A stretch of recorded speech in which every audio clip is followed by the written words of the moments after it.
اب اللہ نے کیا کہا وَيَعْلَمُ مُسْتَقَرَّهَا وَمُسْتَوْدَعَهَا. یہ مستقر کا معنی کیا ہے؟ بعض علماء نے کہا کہ مستقر کا معنی ہوتا ہے جہاں انسان ٹھہرتا ہے، چلتے چلتے جہاں رک جائے وہ مستقر. امام شوکانی رحمہ اللہ اور کئی علماء نے کہا کہ مستقر کا معنی ہے رحم مادر کے اندر جب بچہ ٹھہرتا ہے تو اس کو اللہ رب العالمین نے مستقر سے تعبیر کیا، اور مستودع اس کے سونپے جانے کی جگہ یعنی اس کی قبر. معلوم کیا ہوا؟ اللہ رب العالمین شروع سے جانتا ہے کہ ماں کے رحم کے اندر کون ٹھہر رہا ہے، اور جو ٹھہر رہا ہے اس کی قبر پھر کہاں بنے گی، اس کی قبر کہاں بنے گی. اچھا اللہ نے آگے کیا کہا وَيَعْلَمُ مُسْتَقَرَّهَا وَمُسْتَوْدَعَهَا كُلُّ شَيْءٍ فِي كِتَابٍ مُبِينٍ. ہر چیز لوح محفوظ کے اندر موجود ہے. اللہ رب العالمین نے ہر چیز کو لکھا ہوا ہے. اور آپ دیکھیں نا اللہ کے نبی کی حدیث کیا فرماتی ہے، اللہ رب العالمین نے مخلوق کو پیدا کرنے سے 50,000 سال پہلے تقدیر کو لکھ دیا تھا. پہلے قلم کو پیدا کیا، اس کو کہا کہ لکھ. کہا اللہ کیا لکھوں؟ اللہ نے کہا کہ جو کچھ قیامت تک ہونے والا ہے سب لکھ دے. تو اللہ رب العالمین ہر بندے کی تقدیر کو لکھ رکھا. اب آگے چل کے اللہ رب العالمین نے کفار کو ایک چیلنج کیا. کیا فرماتا اللہ؟ ام یقولون افترى قل فأتوا بعشر سور مثلی. اے لوگوں اگر تم یہ سوچتے ہو، اگر تم یہ کہتے ہو اس قرآن کو جناب محمد رسول اللہ صلی اللہ علیہ وسلم نے خود گڑھ لیا ہے، خود بنا کر کے پیش کر دیا ہے، تو یہ نبی جناب محمد رسول اللہ صلی اللہ علیہ وآلہ وسلم آپ ان سے کہہ دیں جاؤ فاتوا بعشر سور مثلی، تو جاؤ اس کے جیسے 10 سورت تم بنا کر کے لا کر کے پیش کر دو اگر تم سچے ہو. دیکھیں اللہ رب العالمین نے قرآن میں 3 مقامات پر یہ چیلنج کی. پہلے اللہ رب العالمین نے کیا کہا؟ قُلْ لَئِنِ اجْتَمَعَتِ الْإِنسُ وَالْجِنُّ عَلَىٰ أَن يَأْتُوا بِمِثْلِ هَٰذَا الْقُرْآنِ لَا يَأْتُونَ بِمِثْلِهِ وَلَوْ كَانَ بَعْضُهُمْ لِبَعْضٍ ظَهِيرًا. اگر کائنات کے سارے جن، کائنات کے سارے انسان دونوں مل کر کے جمع ہو جائیں اور کوشش کریں کہ اس جیسا قرآن بنا کر کے لا دیں تو وہ نہیں لا سکتے، اگرچہ دونوں آپس میں ایک دوسرے کے مددگار بن جائیں، سارے ایک دوسرے کی مدد کرنے ہی کیوں نہ لگ جائیں. پہلا چیلنج کیا تھا؟ اس قرآن کی طرح تم بنا کر کے لا کر کے پیش کر دو. اللہ نے چیلنج کو آسان کیا. پھر کیا فرمایا؟ یہ والی آیت جو بھی ہم نے پڑھی کہ 10 سورت بنا کر کے لا کر کے پیش کر دو، یہ بھی نہیں ہو سکا. اللہ نے کیا کہا؟ وَإِن كُنتُمْ فِي رَيْبٍ مِّمَّا نَزَّلْنَا عَلَىٰ عَبْدِنَا فَأْتُوا بِسُورَةٍ مِّن مِّثْلِهِ. پورا قرآن پیش نہیں کر سکتے، 10 سورت بھی نہیں لا سکتے، جاؤ قرآن کی سب سے چھوٹی سورت اِنَّا أَعْطَيْنَاكَ الْكَوْثَرَ 3 آیتوں کی سورت ہے، اس جیسی ایک سورت بنا کر کے لا کر کے پیش کر دو. یہ چیلنج اللہ نے کیا، لیکن کوئی لاپا ہے. آج تک قرآن کا چیلنج باقی ہے. کوئی مائے کا لال پیدا نہیں ہوا جو قرآن کی جیسی ایک سورت بنا کر کے پیش کر دے. یہ قرآن کا اعجاز. اب اللہ رب العالمین سورہ ہود کے اندر نبیوں کا تذکرہ کرتا ہے. دیکھیں ذرا اللہ نے کیا فرمایا؟ وَلَقَدْ أَرْسَلْنَا نُوحًا إِلَىٰ قَوْمِهِ إِنِّي لَكُمْ نَذِيرٌ مُّبِينٌ. اللہ فرماتا ہے ہم نے نوح علیہ السلام کی قوم کی طرف نوح علیہ السلام کو نبی بنا کر کے بھیجا، اور انہوں نے کیا دعوت دی؟ انی لکم نذیر مبین، اے لوگوں میں تم سب کو اللہ سے کھلم کھلا ڈرانے والا ہوں۔ اللہ تعبدوا الا اللہ، ایک اللہ کے سوا کسی کی عبادت مت کرو، ود کے سامنے نہ جھکو، نہ سوا کو پوجو، نہ یغوث کو پوجو، نہ یعوق سے دعا مانگو، نہ نصر کے سامنے سجدہ کرو۔ یہ بت جو تم نے بنا رکھے گے، یہ 5 نیک لوگوں کو جو تم نے بت کی شکل میں بنا کر کے اپنا معبود سمجھا ہوا ہے، ان کے سامنے سجدے مت کرو، ایک اللہ کی عبادت کرو۔ انی اخاف علیکم عذاب یوم علیم، اگر تم نے میری بات کو نہیں مانا تو مجھے ڈر لگتا ہے کہ اللہ کا عذاب تمہارے اوپر نہ آ جائے۔ اچھا، قوم کیا کہتی؟ قوم نے کیا کہا؟ فقال الملأ الذین کفروا من قومه، قوم کے سردار لوگ کہنے لگے ما نراک الا بشرا مثلنا، اے نوح تو ہمارے طرح کا انسان ہے، گلیوں میں تو بھی گھومتا ہے، ہم بھی گھومتے ہیں، تو بھی سبزیاں خریدتا ہے، ہم بھی خریدتے ہیں، تو بھی کھانے کا محتاج ہے، ہم بھی محتاج ہیں۔ ما نراک الا بشرا مثلنا، ہم تو تجھے اپنے جیسا انسان سمجھتے ہیں۔ کیا کہا انہوں نے؟ تو ہماری طرح انسان ہے، تو بشر ہے۔ ایک صاحب کہنے لگے، کہا جو لوگ نبی کو بشر مانتے ہیں تو 2 قسم کے لوگوں نے یا 2 کیٹیگری نے نبی کو بشر مانا۔ ایک بریلوی صاحب تقریر کر رہے تھے، مولوی صاحب کیا کہتے ہیں؟ 2 قسم کی کیٹیگری نے نبی کو بشر مانا، یا تو رب نے مانا یا کفار نے مانا۔ تو وہ کیا کہتا ہے؟ رب تو ہو نہیں سکتے، پھر کون بنے؟ ہمیں کیا کہتا ہے؟ کون بنے؟ ہم کیا کہتے ہیں؟ ہم رب نہیں گئے، اللہ نہیں گئے، لیکن اللہ والے ہیں، کیونکہ ہم وہی کہیں گے جو اللہ کہتا ہے، کیونکہ قرآن میں اللہ نے ہم سے کیا کہا؟ ہمیں اطاعت کس کی کرنی ہے؟ اللہ کی اور رسول کی۔ رسول نے خود اپنے آپ کو بشر کہا، اللہ نے خود نبی کو بشر کہا، لہذا جو اللہ کی بات نہ مانے، نبی کی بات نہ مانے، اس کا انجام کیا بنے گا؟ تو وہ نبی کو نبی یوں نہیں مانتے تھے کہ بشر ہے، اور تم نبی کو نبی مانتے ہو لیکن کہتے ہو بشر نہیں ہے۔ اور ہمارا عقیدہ کیا ہے؟ اللہ کا احسان ہے، نبی افضل البشر ہے، اور اللہ کے افضل الانبیاء میں سے سب سے افضل نبی ہے، افضل الانبیاء ہے محمد رسول اللہ صلی اللہ علیہ وسلم۔ اچھا، انہوں نے کیا کہا؟ ایک بات، پہلی بات کیا کہی؟ ہماری طرح انسان۔ اچھا، آگے کیا کہتے ہیں؟ ما نراک الا بشرا مثلنا وما نراک،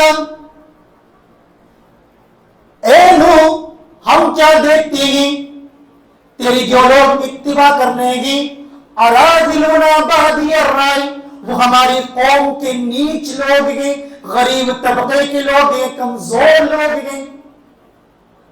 وما نراک اتبعک الا الذین هم اراذلنا بادی الرائے۔ دوسرا الزام کیا لگایا؟ کہ تجھ پر ایمان لایا کون؟ اگر تیری بات میں دم ہوتا تو بڑے بڑے مالدار لوگ تیری دعوت قبول کرتے، بڑے بڑے لوگ تیری بات مانتے، تیرے ساتھ میں مال والے ہوتے، ہے کون؟ غریب طبقے کے لوگ۔ آپ جانتے ہیں سپر پاور اس وقت میں اللہ کے نبی کے زمانے میں کون تھی؟ روم۔ کون تھی؟ روم۔ روم کے بادشاہ نے جب اللہ کے نبی نے خط لکھا تو اس نے اپنے قاصد کو بھیجا کہ جاؤ دیکھو کون بار ہیں جو مکہ سے آیا ہے۔ بلانے کے بعد میں ان سے سوال کیے، اور پیچھے والے سے کہا دیکھو یہ اگر غلط کرے تو تم ٹوک دینا. اس نے کئی سوال کیے. ہرقل نے ایک سوال پوچھا کہ ذرا مجھے یہ بتاؤ جو تم میں نبی آئیں گے ان کے فالوور کون ہیں, کون لوگ ہیں, تم میں سے کون ہیں؟ کہ ہمارے سرداروں نے ان کی دعوت قبول نہیں کری. ان کی دعوت قبول کرنے والے ہماری قوم کے نچلے طبقے کے لوگ ہیں, غریب طبقے کے لوگ ہیں. آخر میں جب ہرقل نے قیصر نے تفسیرہ کیا تو بادشاہ روم نے تفسیرہ کیا تو اس نے ایک بات کہی. وہ کہتا ہے کہ تم نے اپنے نبی کے بارے میں بتایا کہ اس کو ماننے والے غریب طبقے کے لوگ ہیں. سنو, ہر زمانے کے اندر سب سے پہلے نبی کی دعوت کو قبول کرنے والے ہمیشہ غریب طبقے کے لوگ ہی رہے ہیں, ہر زمانے کے. معلوم کیا ہوگا؟ اور آج بھی آپ دیکھیں بڑے بڑے جو کروڑ پتی ہوتے ہیں, ارب پتی ہوتے ہیں, وہ کہاں ہوتے ہیں؟ تو بہرحال اچھا, انہوں نے ایک بات اور کہی, وَمَا نَرَى لَكُمْ عَلَيْنَا مِنْ فَضْلٍ, ہم تیرے اندر کوئی فضیلت بھی نہیں دیکھتے, بَلْ نَظُنُّكُمْ كَاذِبِينَ, ہم تجھے جھوٹا سمجھتے ہیں. جب نوح علیہ السلام دعوت دینے لگے, ہر طرح سے انہیں سمجھا دیا, سب کچھ بتایا, بٹھا کر کے راتوں میں جا کر کے تنہائی کے اندر, بھیڑ کے اندر, مجمع کے اندر, اکیلے کے اندر, لیکن لوگ ایمان نہیں. کتنے لوگ ایمان لائے تھے؟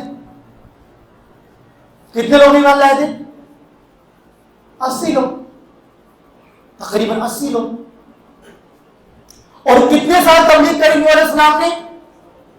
950 سال تبلیغ کرتے رہے, اور ایمان کتنے لوگ آئے؟ 80 لوگ. آپ سوچے ذرا, اللہ نے کہا کشتی بنا, کشتی بنائی, لوگ مذاق کرتے نبی کا, کہا لو پاگل تو نہیں ہو گیا, کہاں چلے گی کشتی, پانی تو کہیں ہے نہیں, جنات کھینچیں گے اس کو. انہوں نے کہا مذاق اڑا لو. فَإِنَّا نَسْخَرُ مِنْكُمْ كَمَا تَسْخَرُونَ, ایک دن آئے گا جیسا تم ہمارا مذاق بنا رہے ہو ہم تمہارا مذاق بنائیں گے. اور اللہ کا حکم آیا, طوفان آیا, پانی نیچے سے اٹھا, تنور پھوٹا, اور اللہ رب العالمین نے نوح علیہ السلام کو کہا کشتی میں بیٹھ جا, اور جو بھی تیرے پر ایمان لائے گے ان کو اکٹھا کر لے. بہرحال اللہ کے حکم کے مطابق نوح علیہ السلام نے لوگوں کو لے لیا. اب یہاں سے ایک واقعہ آیا. کیا واقعہ آیا؟ نوح علیہ السلام کا اپنا بیٹا جو دریا کے کنارے کھڑا تھا. قرآن میں اللہ کیا فرماتا ہے؟ وَكَانَ فِي مَعْزَلٍ, ان کا اپنا بیٹا جو سمندر کے دریا کے کنارے کھڑا تھا, کہنے لگے یا بنی ارکب معنا ولا تکن مع الکافرین, اے میرے بچے آؤ ہمارے ساتھ سوار ہو جاؤ, کافروں میں سے نہ بن. تو بیٹا کیا کہتا ہے؟ قال سہاوی الی جبل یعصمنی من الماء, کہنے لگا میں پہاڑ پر چڑھ جاؤں گا, وہ پہاڑ مجھے پانی سے بچا لے گا. نوح علیہ السلام کہتے ہیں قال لا عاصم اليوم من امر اللہ الا من رحم, کہنے لگے میرے بیٹے یہ کوئی طوفان نہیں ہے, یہ عام طوفان نہیں ہے, یہ اللہ کا عذاب ہے, اس عذاب سے کوئی بچ نہیں سکتا الا من رحم, جس کے اوپر اللہ رحم کر دے, مگر جس کو اللہ بچا لے. اب آگے اللہ کیا فرماتا ہے؟ باپ اور بیٹے دونوں گفتگو کر رہے تھے. وحال بینہما الموج فکان من المغرقین, دونوں باتیں ہی کر رہے تھے, اچانک ایک بہت بڑی موج آئی اور ان کے بیٹوں کو ڈبا کر کے لے گئی. نوح علیہ السلام باپ ہیں, بیٹے سے محبت ہیں, اللہ سے دعا کرتے ہیں اللہ تو نے مجھ سے وعدہ کیا ہے, تو میرے اہل والوں کو بچا لے گا، میرا بیٹا بھی میرے اہل میں سے گے، اے اللہ اس کو بچا لے۔ اللہ کیا فرماتا ہے؟ قال یا نوح انه ليس من اهلك انه عمل غیر صالح۔ اے نوح، تیرا بیٹا تیرے پریوار کا حصہ نہیں، وہ تیرے اہل کا حصہ نہیں۔ کیوں؟ انه عمل غیر صالح، اس کے عمل ٹھیک نہیں۔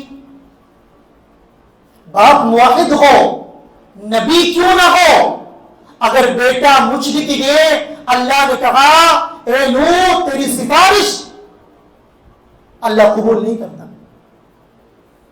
تیری سفارش اللہ قبول نہیں کرتا۔ ہمارے تو لوگوں کے ذہن میں بٹھا دیا۔ ایک مرتبہ میں شو پر بیٹھا ہوا تھا، ایک شخص آئے، میں نے کہا روزے رکھتے ہیں؟ کہا نہیں رکھتا۔ کہا فرض ہے، معاف نہیں ہے؟ کہا نبی بچا لیں گے، نبی کا دامن پکڑ لیں گے ہم تو۔ لوگوں کو یہ مانا، لوگوں کو سمجھایا گیا کچھ مت کرو، نبی نبی نبی نبی کرتے رہو، بیڑا پار۔ اللہ کے بندو، اللہ کے نبی علیہ الصلوۃ والسلام نے ہمیں یہ سکھایا ہے، زندگی میں تمہارے اوپر نماز تک معاف نہیں ہے، تم عام حالت کے اندر ہو، امن کی حالت کے اندر نماز نہیں پڑھ رہے۔ نبی نے، صحابہ نے جنگ کے میدان کے اندر تلواروں کے سایوں کے بیچ میں نماز ادا کری، اور اللہ کے نبی نے نماز ادا کرائی۔ آج لوگوں کو بتا دیا گیا نہ نماز پڑھو، نہ روزے رکھو، نہ کچھ کرو، بس نبی کا دامن پکڑ لینا۔ بہرحال اب اللہ رب العالمین آگے چل کے ایک قصہ اور بیان فرماتا ہے، دیکھیں ذرا۔ وَلَقَدْ جَاءَتْ رُسُلُنَا إِبْرَاهِيمَ بِالْبُشْرَى قَالُوا سَلَامًا۔ ابراہیم علیہ السلام کے پاس میں ہمارے فرشتے خوشخبری لے کر کے آئے، جب وہ داخل ہوئے تو انہوں نے کہا سلام، قالوا سلاما۔ ابراہیم علیہ السلام نے سلام کا جواب دیا اور فوراً گئے اور ایک بچڑا ڈھونڈ کر کے لے آئے اور ان کے سامنے رکھ دیا۔ فلما رأى أيديهم لا تصل إليه نكرهم وأوجس منهم خيفة۔ جب انہوں نے دیکھا کہ یہ جو مہمان میرے پاس میں آئیں گے یہ گوشت کو ہاتھ نہیں لگاتے، تو وہ خوف کھانے لگے۔ اچھا بات سننا غور سے، نبی کو اگر علم غیب ہوتا، نبی کو اگر علم غیب ہوتا تو ابراہیم علیہ السلام فرشتوں کو پہچان جاتے اور بچڑا بھون کر کے نہیں لاتے، کیونکہ فرشتے کھانا نہیں کھاتے، فرشتے کھانا نہیں کھاتے۔ ان کو پتا نہیں چلا کیونکہ وہ انسان کی شکل میں آئے تھے، بیٹھ گئے، انہوں نے سمجھا کچھ لوگ ملنے آئے، وہ فوراً مہمان نوازی کے لیے بچڑا لیا۔ کیا لائے؟ بچڑا۔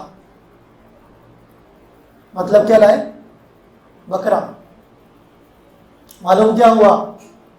علماء آئے تو دعوت اچھی کرنی چاہیے، دال نہیں چلتی، دعوت اچھی ہونی چاہیے۔ میرا اب اگر ان کو علم ہوتا کہ یہ فرشتے ہیں تو وہ نہیں ڈرتے، لہذا معلوم کیا ہوا؟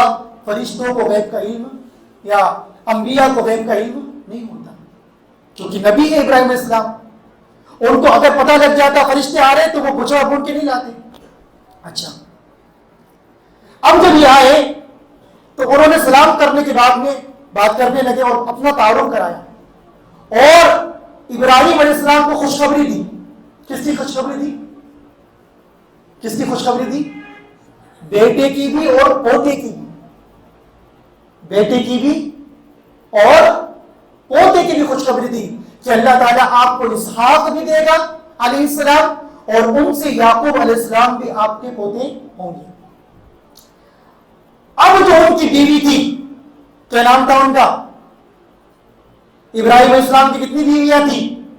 2 بیویاں، ایک کا نام ہاجرہ اور دوسرے کا نام سارہ۔ سارہ علیہ السلام سے ہوتے یہ اسحاق علیہ السلام، اور ہاجرہ علیہ السلام سے کون ہوتے یہ اسماعیل علیہ السلام۔ تو بہرحال کیونکہ دونوں بوڑھے ہو چکے تھے، بہت زیادہ بوڑھے، تو ان کی بیوی کیا کہتی ہے، ہماری ماں کیا کہتی ہے سارہ علیہ السلام، قالت یا ویلتا اعلد وانا عجوز وهذا بانی شیخا، کہنے لگی کہ اب مجھے بچہ ہوگا، میں خود بڈھی خوشت ہو چکی ہوں، میں خود بانجھ ہوں، اور میرے شوہر بھی بڈھے ہو گئے ہیں۔ فرشتوں نے کیا کہا، قالوا اتعجبین من امر اللہ، فرشتے کہنے لگے اے سارہ کیا تو اللہ کی رحمت سے نا امید ہوتی ہے، کیا تو اللہ کی رحمت کے بارے میں تعجب کرتی ہے، اللہ کے معاملے کے بارے میں تعجب کرتی ہے۔ ورحمت اللہ وبرکاتہ علیکم اہل البیت، اللہ کی رحمتیں اور اس کی برکتیں ہو تم پر اے نبی کے اہل بیت۔ سننا غور سے بات، فرشتوں نے کون سا لفظ یوز کیا، اہل بیت کا لفظ یوز کیا، کس کے لیے، نبی کی بیوی کے لیے، کس کے لیے، نبی کی بیوی کے لیے۔ تو جو لوگ یہ کہتے ہیں کہ نبی کی بیوی اہل بیت میں شامل نہیں ہے، وہ قرآن کی اس آیت پر غور کر لیں، اللہ کے نبی کی بیویاں بھی اللہ کے نبی کے اہل بیت میں شامل ہیں۔ اب کیا ہوا، جیسے ہی ساری باتیں ہو گئی، خوشخبری دے دی اور مقصد بتایا آنے کا کہ ہم آئیں گے قوم لوط کو تباہ کرنے کے لیے۔ کس کو، قوم لوط۔ لوط علیہ السلام کون تھے، ابراہیم علیہ السلام کے بھتیجے۔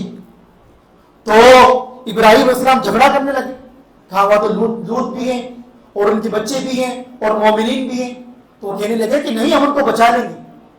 اچھا آپ دیکھیں، لوط علیہ السلام کی قوم جو کون سی بیماری کے اندر مبتلا تھی، لواطت کے اندر، جس کو آج کے ٹرمز میں کہتے ہیں گے، کیا بولتے ہیں، گے، یعنی اپنی خواہش کو مردوں سے پوری کرتے تھے عورتوں کے بجائے۔ اب فرشتوں کو کرنا دیکھیں، جب یہ لوط علیہ السلام کے پاس گئے تو نوجوان بچوں کی شکل میں گئے، نوجوانوں کی شکل میں گئے، تو یہ جتنے لوگ قوم کے لوگ تھے وہ دوڑے دوڑے گھر پہ آ گئے۔ تو لوط علیہ السلام کے بارے میں آتا ہے لوطن صابی، کہ وہ جب یہ مہمان ان کے پاس میں آئے تو وہ بھی گھبرا گئے، وہ بھی گھبرا گئے، وہ بھی پہچان نہیں پائے۔ معلوم کیا ہوا کہ لوط علیہ السلام کو بھی غیب کا علم نہیں تھا، وہی پہچان نہیں پائے، اور وہ قوم کے لوگوں سے کہنے لگے کہ لوگوں یہ میرے مہمان ہیں، میری بچی آ گئے، تم ان سے نکاح کرو، تمہارے لیے حلال ہے۔ تو لوگ کیا کہتے ہیں، لوگ تو جانتا ہے ہمیں تیری بیٹیوں میں کوئی رغبت نہیں ہے۔ تو لوط علیہ السلام اس وقت کہنے لگے کاش میں طاقتور ہوتا، یا کوئی کچھ لوگ میرے پاس میں ہوتے جو طاقتور ہوتے، ابھی تک نہیں پہچان پا رہے۔ پھر فرشتوں نے بتایا کہ آپ مت گھبرائیں، وہ ان کا ہمارے تک پہنچنا تو بہت دور کی بات ہے، یہ آپ تک نہیں پہنچ سکتے، یہ آپ تک بھی نہیں پہنچ سکتے۔ اور کیا کہا کہ صبح صبح آپ نکل جائیں، سب کو لے جائیں سوائے آپ کی بیوی کے۔ کس کے، آپ کی بیوی کے، کیونکہ وہ ان کے ساتھ میں وہ بھی اس کا وہی انجام ہوگا جو آپ کی قوم کا انجام ہوگا۔ دو نبی ایسے گزرے ہیں جن کی بیوی ایمان نہیں لائی، کون کون سے بتائیں ذرا جلدی سے، نوح علیہ السلام اور لوط علیہ السلام، دونوں نبی ہیں لیکن بیویاں ان کی ایمان نہیں لائی، لیکن فاحشہ نہیں تھی، یہ ثابت نہیں کہ فاحشہ ہو، ایمان نہیں لائی۔ اب آگے چل کے اللہ رب العالمین بارے بارے کے اندر سورہ یوسف شروع ہو جاتی ہے، بڑا لمبا معاملہ ہے، اتنا لمبا ہمارے پاس وقت بھی نہیں ہے، میں 2-3 آیتیں انشاءاللہ آپ کے سامنے رکھ دیتا ہوں۔ دیکھیے ہوا کیا، یوسف علیہ السلام جب بھائیوں نے ان کے قتل کی سازش کری تو ایک بھائی نے کیا مشورہ دیا؟ انہوں نے کہا کہ قتل مت کرو، لا تقتلوا یوسف والقوہ فی غیابۃ الجب، کنویں میں ڈال دو، کوئی قافلہ آئے گا لے جائے گا، لہذا جب یہ دور چلا جائے گا تو ہم بچیں گے، تو ہمارے ابا کی جو محبت ہے وہ ہمیں ہوگی، ہمارے ابا کی محبت ہمارے لیے خاص ہو جائے گی۔ تو ان لوگوں نے یہ کیا، اور جب قافلہ آیا ان کو لے دیا، اور عزیز مصری نے ان کو جب خرید لیا اور جا کر کے اپنی بیوی، جن کا نام کیا آتا ہے، کیا نام آتا ہے؟ زلیخا، لیکن یہ نام یوں چلتا پھرتا نام ہے جو ہم میں چل رہا ہے، ثابت نہیں، کوئی نام ثابت نہیں، یہ صرف اسرائیلی روایت میں آپ کو مل سکتا ہے، لیکن حقیقی طور پر یہ نام ثابت نہیں ہے۔ تو بہرحال ان کو دے دیا۔ اب اللہ رب العالمین نے یوسف علیہ السلام کو بڑا خوبصورت بنایا تھا، وہ فریفتہ ہو گئی، اور اللہ رب العالمین نے قرآن میں اس کا ذکر کیا۔ اللہ فرماتا ہے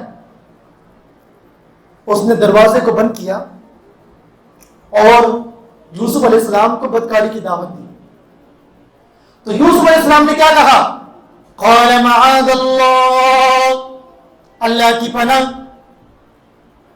میں اللہ کی پناہ چاہتا ہوں کہ میں تیرے ساتھ میں یہ بدفعلی کروں۔ اور یاد رکھنا اللہ کے نبی فرماتے ہیں قیامت کے دن اللہ رب العالمین 7 قسم کے لوگوں کو اپنے سائے میں، بعض علماء کہتے ہیں اپنے عرش کے سائے تلے جگہ دے گا۔ ان میں سے ایک کون ہوگا؟ جس کسی کو کوئی خوبصورت منصب والی عورت زنا کی دعوت دے اور جو جواب میں کیا کہے؟ انی اخاف اللہ۔ کیا کہے جواب میں؟ انی اخاف اللہ۔ اللہ کے نبی علیہ السلام فرماتے ہیں قیامت کے دن اللہ رب العالمین ایسے شخص کو اپنے عرش کے سائے تلے جگہ دے گا۔ اب ہوا کیا؟ یوسف علیہ السلام کے ساتھ میں اس نے زبردستی کری، تو جب زبردستی کرنے لگی تو بھاگے، تو ان کا کرتا جو ہے ان کے ہاتھ میں آ گیا اور وہ پھٹ گیا، اور جیسے ہی دروازہ کھولا تو سامنے عزیز مصر تھا۔ تو بہانے بناتی ہے، کیا کہتی ہے؟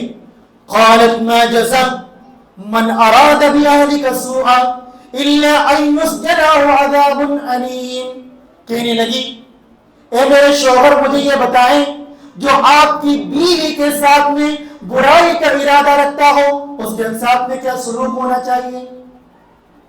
یا تو اسے قید کر دیا جانا چاہیے یا اسے سخت سزا دینی چاہیے۔ اب یوسف علیہ السلام نے کہا کہ میں پاک صاف ہوں، میں نے نہیں کیا۔ اب ہوا کیا کہ کیس چلا۔ اب یہاں پر کیس کے تعلق سے بات کیا بنی؟ کرتا دیکھا جائے، کرتا۔ اب یہ گواہی دینے والے کون تھا؟ بعض تفسیروں میں لکھا ہوتا ہے کہ ایک بچہ بولا۔ کون بولا؟ بچہ۔ وہ کون سا بچہ تھا؟ جو گود والا بچہ تھا، لیکن یہ بات صحیح نہیں ہے، یہ بات صحیح نہیں ہے، بلکہ بعض مفسرین سے صحیح طور پر ثابت ہے، لکھا انہوں نے کہ کسی داڑھی والے نے یہ مشورہ دیا تھا۔ کیا کہا تھا اس نے؟ ان کان قمیصہ قد من قبل فصدقت وهو من الكاذبین، قمیص کو دیکھیں اگر آگے سے پھٹی ہو آپ کی بیوی سچی، یوسف جھوٹے۔ وَإِنْ قَالَ قَمِيصُهُ قُدَّ مِنْ دُبُرٍ، اگر قمیص پیچھے سے پھٹی ہو تو آپ کی بیوی جھوٹی، یوسف علیہ السلام سچے۔ اب معاملہ اٹک گیا کس پر؟ قمیص پر۔ اب اللہ نے کیا کہا؟ فَلَمَّا رَأَىٰ قَمِيصَهُ قُدَّ مِنْ دُبُرٍ، جب قمیص کو دیکھا گیا تو قمیص پیچھے سے پھٹی ہوئی تھی۔ قَالَ إِنَّهُ مِنْ كَيْدِكُمْ، تو عزیز مصری نے کہا یہ عورت یہ تیری چال ہے، یہ تم عورتوں کی چالیں گی، ان کیدکن عظیم، تمہاری چالیں بڑی خطرناک ہوتی ہیں۔ اچھا ایک بات غور کرنے کی ہے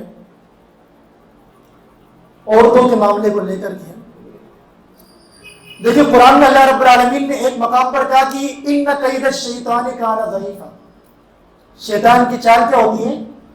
کمزور ہوتی ہے، شیطان کی چال کمزور ہوتی ہے۔ اور قرآن میں اللہ نے سورہ یوسف میں کیا کہا؟ عورتوں کی چالیں بڑی خطرناک ہوتی ہیں۔ معلوم کیا ہوا؟ یہ عورتیں شیطان کی بھی خالہ ہیں، شیطان کی بھی ہے خالہ ہیں۔ اس کے بعد کیا ہوا ہم جانتے ہیں۔ عزیز مصری کی بیوی کو اس نے تنبیہ کری، عزیز مصری نے اپنی بیوی کو تنبیہ کری، تو جب عورتوں میں بات اڑنے لگی کہ دیکھو ایک عورت یہ جو بیوی ہے عزیز مصری کی غلام پر فریفتہ ہو گئی، تو عورتوں میں باتیں بننے لگی، تو اس نے ساری عورتوں کو بلایا اور ان کے ہاتھ میں چھری دی اور کاٹنے کے لیے ایک پھل دیا۔